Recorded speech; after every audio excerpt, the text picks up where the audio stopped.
words can't bring me down. Oh no, so don't you bring me down today.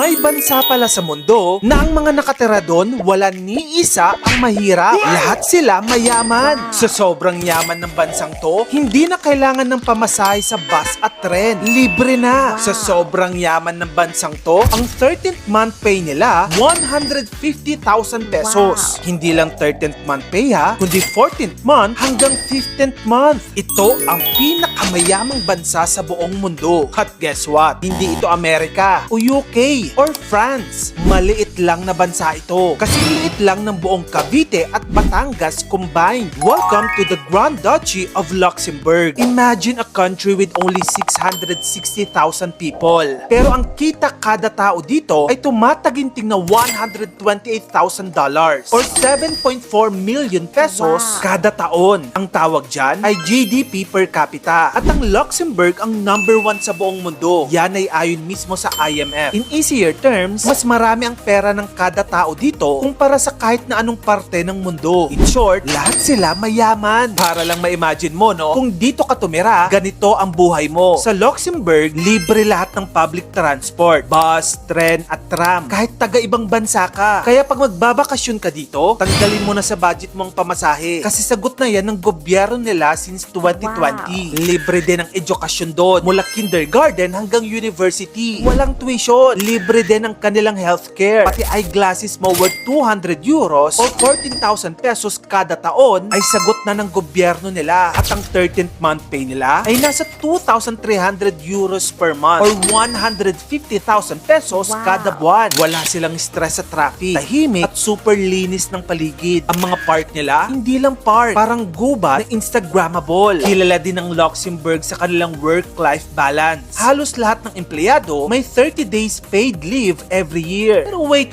Paano nga ba sila yumaman? Strategic kasi ang location ng Luxembourg. Sila ay tinatawag na triple border country. Katabi niya ang Germany, France at Belgium. Perfect siya for trade and finance. Para siyang naging bodega ng pera sa gitna ng Europa. Ang Luxembourg ay second largest investment fund center in the world. Sunod lang sa US. Over 4,000 investment funds ang nasa Luxembourg. At ang asset nila, mahigit $6 trillion. Meron ding 150 international banks ang may branch dito sa bansang to. Low taxes din sila at may transparency. Imbis na magtaas ng buwis, competitive corporate tax rates ang inoffer nila. Kaya maraming tech at finance companies ang lumipat sa bansang to. Pero hindi sila tax haven in a bad way ha. Regulated and legit ang sistema. Maliban dyan, stable ang government nila. Kaya naging investor magnet sila. Hindi sila palit ng policies. Dahil dito, investor trust them. Walang corrupt, walang trapo. Ang isa pang factor kung bakit sobrang yaman nila, small population equals to big slice. Ang Luxembourg ay may population na 660,000 lang. Pero alam mo bang 200,000 na katao mula France, Belgium at Germany ang nagtatrabaho sa Luxembourg? Sila ang tumutulong sa ekonomiya ng bansang ito. Pero hindi nila ito kaagaw sa benefits. Smart, diba? Ang OFW nila, mga French. Taray. Maliban dyan, hindi lang puro yaman ang Luxembourg ha. Napakaganda din ng bansang to. Tignan mo naman ang sceneries na to.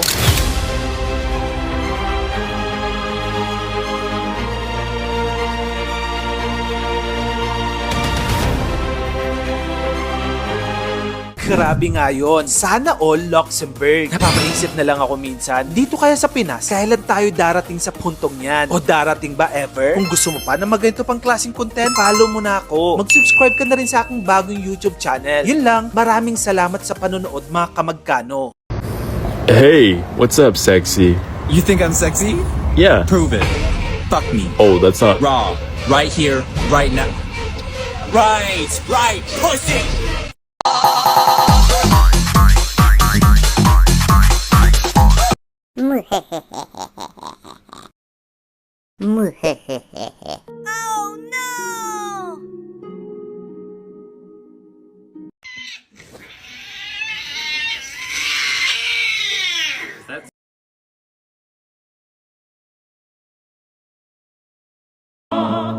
Ang rosaryo mo, hawak namin at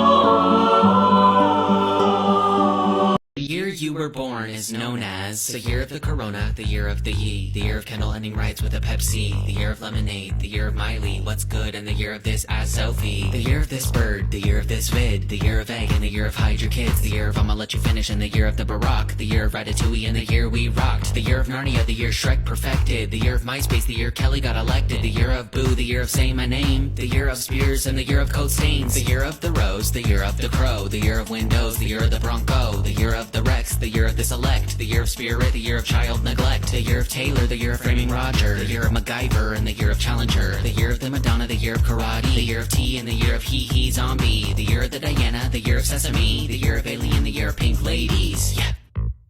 France's government just collapsed again. Here's what you need to know in 90 seconds. Prime Minister François Bayrou lost a confidence vote in Parliament, becoming the fourth French leader to fall since President Emmanuel Macron's re-election in 2022. And the vote wasn't even close. Opposition parties from both sides united to bring him down. Why? It's all about money. Bayrou tried to push through a budget with 44 billion euros in cuts. That would have meant freezing pensions and slashing healthcare. The opposition said, no way. Here's the real problem though. France is broke. Its debt has reached nearly 114% of its GDP. Last year's deficit was almost double the EU's limit. Bayrou knew he'd likely lose, but gambled anyway, calling the confidence vote himself. Opposition leaders called it political self-sabotage, and they were right. How did we get here? Macron's snap election gamble last year backfired. His alliance lost seats, while the far-right National Rally became the biggest party. The parliament is deeply divided. So what now? Macron must appoint a fifth prime minister. He's ruled out new elections, so he'll have to find someone who can manage this broken parliament. The opposition wants Macron himself to resign. That seems unlikely, but one thing's certain, Europe's second largest economy is stuck in political paralysis with no clear way out.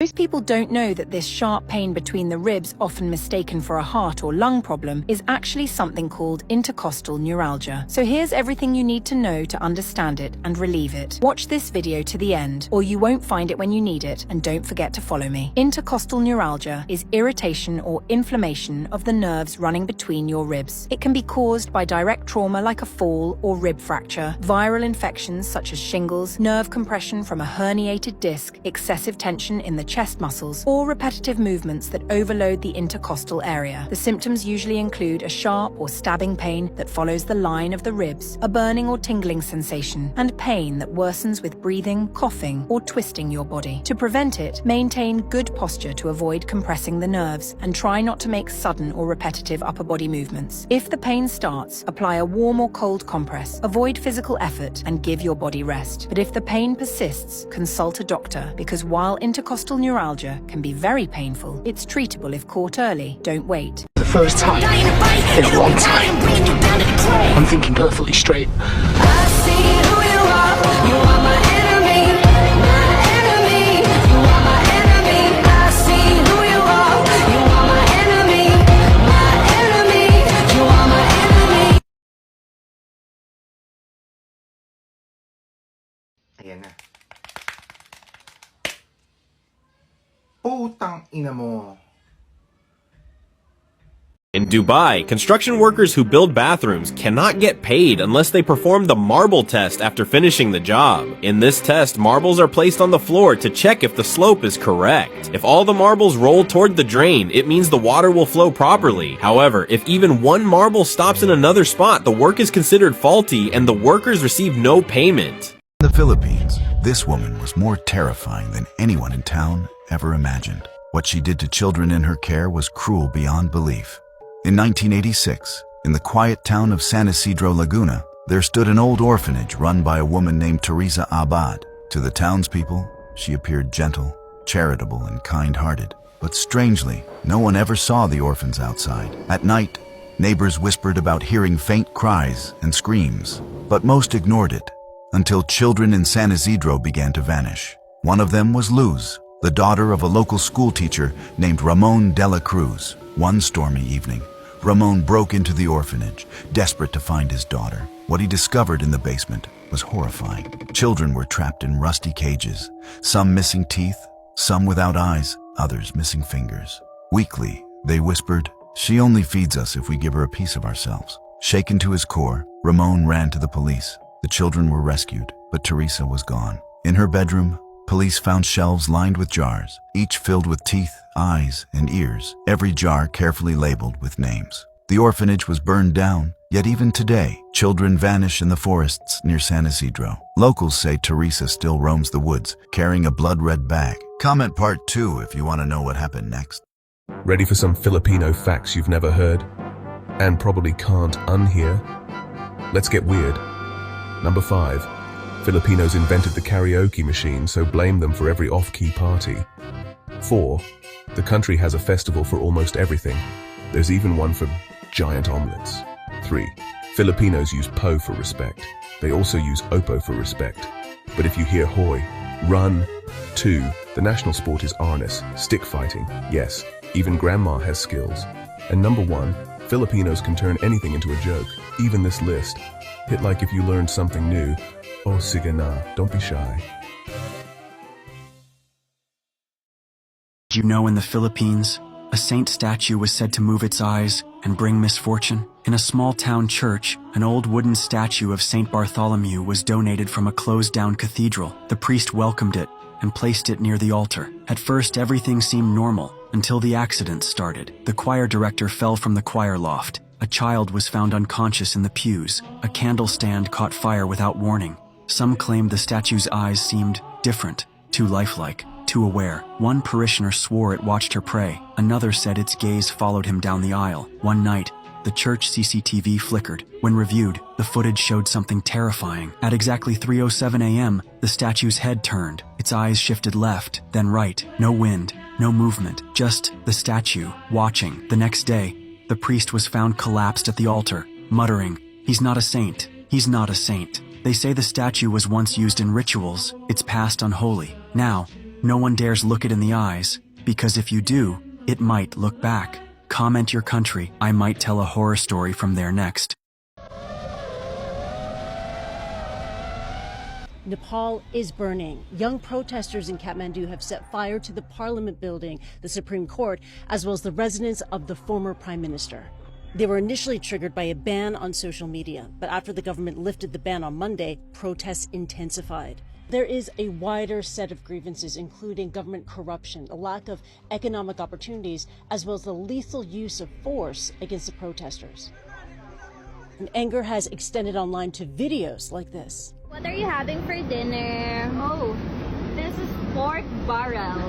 Criticizing so-called Nepo kids, the entitled children of government officials.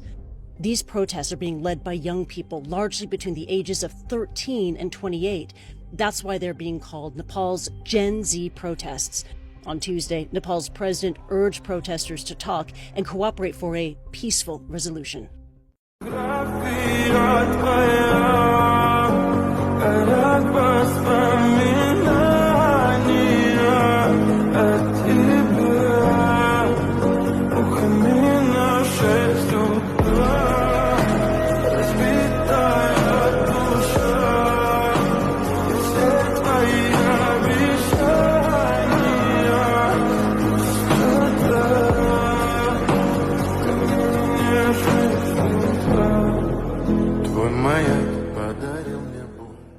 Did you know in the Philippines, there's a creature so terrifying that people still place garlic and salt by their windows to keep it away? They call it the manananggal. They say it hunts only at night, when the air is still and the moon is full. It looks like a beautiful woman by day, but when darkness falls, her body splits in half. Bat-like wings tear out of her back, and she flies into the sky, leaving her legs behind. She searches for sleeping mothers, pregnant ones, because the manananggal feeds by using her long, tube-like tongue to suck the heart of an unborn child. And the only way to stop her? Find her hidden lower half and sprinkle salt on it before sunrise. If you don't, she'll return to become whole again and hunt once more. Comment your country and I'll make a video from there. Did you know there's a legend in the Philippines about a clown who comes to children's parties? Even when he's not invited, no one notices him arrive. One moment, he's not there. The next, he's standing in the corner, costume faded, smile painted too wide. He never speaks to the adults. Instead, he walks straight to the birthday child and hands them a single brightly wrapped gift. Then he leans close and whispers, "Make a wish." The wishes always come true. A shy child wished to be braver, Hours later, he roared at his family with the strength of a beast. A girl wished never to be picked on. By morning, every bully in her school was gone, missing. The parents try to thank the clown, but by then, he's vanished. They say he still appears at random parties, his gifts wrapped in cheerful paper, hiding something terrible inside. So, if a clown you didn't hire shows up, don't let your child open the box. Where are you watching from? I might tell a horror story from your country next. Alam mo bang pwede kang mag-publish ng sarili mong libro nang hindi ka naglalabas ng pera? Back in 2020, I had no plans of creating my own book. I wrote How to UOYC as an ebook muna. And then napansin ko yung readers ko, piniprint nila yung libro at their own cost. Sabi ko, sige na nga, ipapublish na nga natin. This became my first bestseller. And then 4 years later, one of the biggest publishers around the world, Penguin Random House, emailed me. And that's how The Wisdom of YOLO came to life. My second bestseller. So, I've seen both worlds. Experience ko mag-DIY para gumawa ng sariling libro. Experience ko na magkaroon ng sarili kong publisher. Iisa lang naman ang problema ng most authors kung ba't hindi nila nagagawa yung libro nila. Pera. Wala silang budget. Yun na yun. Or walang nagpa-publish sa kanila. That's why I built River Snow Books. Here's how it works. We write, we do everything else. Kami nang bahala sa lahat. Editing, cover design, layout, licensing, printing, packaging, kahit nga yung pag-deliver sa readers mo, kami nagagawa niyan. Our difference is wala kami nire-require na minimum copies, kaya wala kang ilalabas na pera kasi kami na rin naglalabas para sa'yo. Every time someone orders your book, we print and deliver. So, paano ka kikita? 3 or 15% royalties per sale. Kaya nagawin mo na talaga is magsulat and then kumuha ng pera galing sa amin. So, if you've been sitting on a manuscript idea, wala ka ng excuse. You can finally hold your own book in your hands without spending anything upfront. Submit your manuscript today. Do you know about the kids eater in the Philippines? A mischievous creature who lures children with soft music. In the quiet mountain villages, people whisper about the Tikbalang Duende, a small twisted figure in ragged clothes, wearing a wide white hat with a crooked smile and feet that face backward. They say he hides near rivers and old trees, playing a haunting flute that no child can resist. One afternoon, a little girl named Amihan disappeared while gathering flowers near the woods. Her friends swore they heard soft flute music and saw a tiny man waving from the shadows. His glowing green eyes locked on Amihan. Drawn in, she followed him among the trees. By sunset, villagers searched, but all they found was one of her shoes and strange backward footprints leading into a hollow tree. Some claim the Tikbalang Duende keeps the children forever. Others say those who return come back silent, their memories stolen. So in the Philippines, families warn, if you ever hear flute music in the forest, don't look, don't follow, just run home. Where are you watching from? Comment below, and I'll make the next story from your country. They say the Sigbin only appears at night, when the moon hides behind the clouds and even the dogs go silent. I used to laugh at that, until I saw it with my own eyes. It was in a small barrio near Dumaguete where I was staying with my Lola. The power would often go out at night, so we relied on gas lamps and candles. One night around 2 a.m., I stepped outside to relieve myself. That's when I saw it, crawling backward across the yard. It moved like a spider, but twisted, almost broken. Long ears flopped against its sides, and its back was arched unnaturally. Its eyes, glowing red, and worse, it stopped when it saw me. We stared at each other for what felt like minutes until it slowly turned its head, still crawling backward, and vanished into the dark. I told my Lola.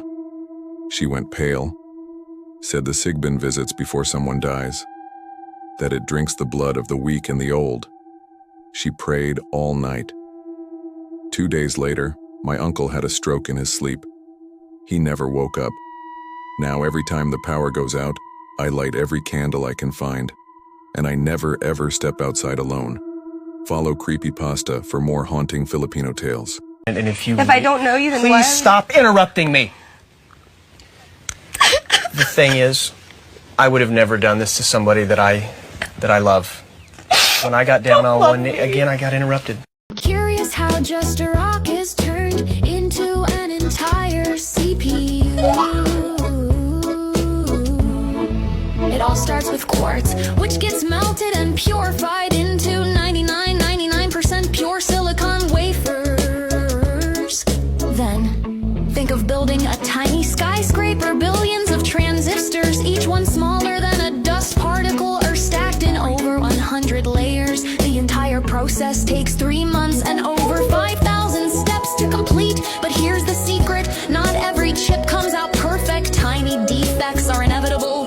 The chips with the fewest defects are sorted and become high-performance i9 processors. The ones with slightly more imperfections become the i7s, i5s, and i3s. So a CPU's power isn't just designed, it's born from its level of perfection. And that's how a raw... Did you know that in 2008, in a quiet coastal town in the Philippines, Christmas was canceled forever after 22 children vanished following a man dressed as Santa Claus? It was supposed to be a perfect Christmas Eve. Lanterns glowing in the windows, paroles swaying in the breeze, the smell of bibingka and puto bumbong filling the air. Families gathered for Noche Buena, children laughing and playing in the narrow streets, waiting for midnight. But that night, someone unexpected walked among them. A tall man in a tattered red suit, his beard matted and stained, and a face that didn't look right. The cheeks didn't move when he smiled. The eyes didn't blink. It was as if the mask itself was breathing. The children said he called to them softly, promising toys they'd never seen before, candy bigger than their heads, and a magical boat ride to Santa's Island. One by one, 22 children followed him through the winding streets, past the church, and toward the dark mangroves by the shore. There were no screams, no witnesses, just small sandal prints in the mud, leading to the water's edge. At the end of it, police found nothing, only an old wooden sign, painted with a cracked, smiling Santa face. For weeks, search parties combed the mangroves and dived into the murky waters. Fishermen refused to sail at night, but no clues were ever found. After that year, the town never celebrated Christmas again. And some say, if you walk near the shore on Christmas Eve, you can still hear faint jingling bells carried by the sea breeze, and see the shadow of a tall man in red, waiting just beyond the moonlit waves. Where are you watching from? Maybe I'll tell the next story from your country.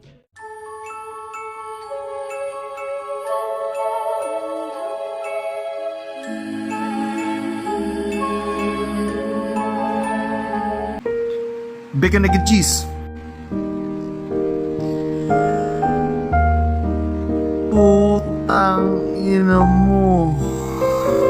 This is a real sign in a city called Davao in the Philippines, and there's a lot of history behind it. Now, as you can see in the sign, it says, "Waving children, please wave back," with a pair of children with their arms up. This sign serves as a warning to everyone passing by that there are ghosts of children in the area. It's believed there's a ton of supernatural activity all around the area, and if you don't wave back, these children will come and haunt you. Upon researching this story, I haven't found anyone reporting that they haven't waved back to any of the children. I've only heard accounts of people waving back and then being okay afterwards. So with that information in my head, I can only assume the worst happens if you don't wave back. So obviously, if you're traveling in the Philippines and you see a child wave to you, wave back for your own safety. The last thing you want is a ghost child following you and haunting you for the rest of your life. Let me know what you guys think about this. I also covered a video on the Aswang, which is another Filipino urban legend. Very scary stuff. Definitely go check that out. And if you have any suggestions, let me know.